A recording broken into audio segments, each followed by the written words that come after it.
Hello friends, welcome back to mom's magical kitchen.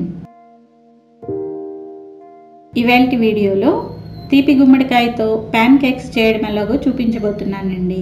వీటిని చాలా ఈజీగా ఫాస్ట్గా చేసేసుకోవచ్చు. గుమ్మడికాయ కూరలు లాంటివి తినాలంటే పిల్లలు పెద్దగా ఇష్టపడరు. అదే ఇలా వేడివేడిగా చేసిస్తే చక్కగా తినేస్తారు. మరి వీటిని ఎలా తయారు చేయాలో చూద్దామా? ముందుగా ఒక కుక్కర్ తీసుకోవాలి. ఇందులో చెక్కు తీసి కట్ చేసుకున్న తీపి గుమ్మడికాయ ముక్కల్ని వేయాలి. ఇందులో ఓ చిన్న గ్లాసు నీళ్లు పోసి ఒక విజిల్ వచ్చేంత వరకు ఉడికించాలి.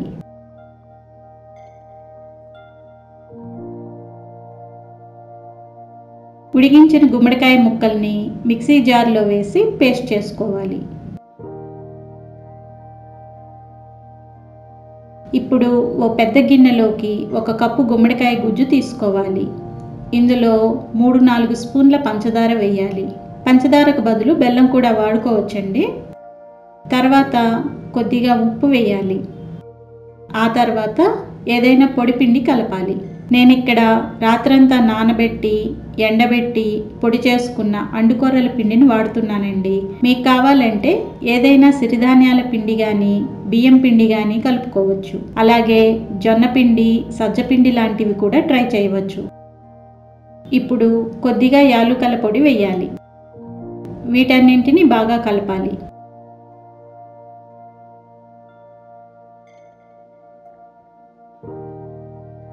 అవసరం అనిపిస్తే కొద్దిగా పొడి పిండి వేసుకోవచ్చు. బియ్యం పిండితో పోలిస్తే నానబెట్టిన సిరిధాన్యాల పిండి కొద్దిగా ఎక్కువ పడుతుందండి. అందుకనే నేను ఇక్కడ కొలతేమీ చెప్పట్లేదు.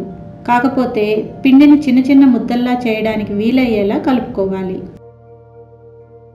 ఇప్పుడు పొయ్యి మీద ప్యాన్ పెట్టి 4-5 స్పూన్ల నూనె వేయాలి. ఆ తర్వాత పిండిని చిన్న చిన్న ముద్దలుగా చేసుకోవాలి. ఒక్కో ముద్దని తీసుకొని అరచేతి మీద చిన్న కట్లెట్స్లా ఒత్తుకోవాలి. వీటికి నువ్వులు కానీ గసగసాలు కానీ అద్ది ప్యాన్లో వేయాలి. ఇలా మిగిలినవన్నీ వేసి మీడియం ఫ్లేమ్ మీద మూత పెట్టకుండా వేయించాలి.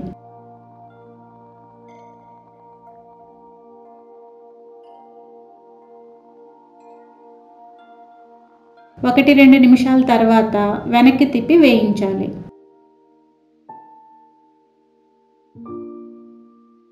రెండో వైపు కూడా వేగిన తర్వాత ప్యాన్లో నుండి తీసి వేడివేడిగా వడ్డించాలి. ఇంతేనండి, క్రిస్పీగా స్వీట్గా ఉండే పంప్కిన్ ప్యాన్ కేక్స్ రెడీ. చాలా ఈజీగా ఉంది కదా? మరి మీరు ట్రై చేయండి. టేస్ట్ ఎలా ఉందో మాకు కామెంట్స్ రూపంలో తెలియచేయండి. మరిన్ని హెల్దీ రెసిపీస్ కోసం మా ఛానల్కు సబ్స్క్రైబ్ చేయండి. మరో కొత్త వీడియోతో మళ్ళీ కలుద్దాం. సెలవు.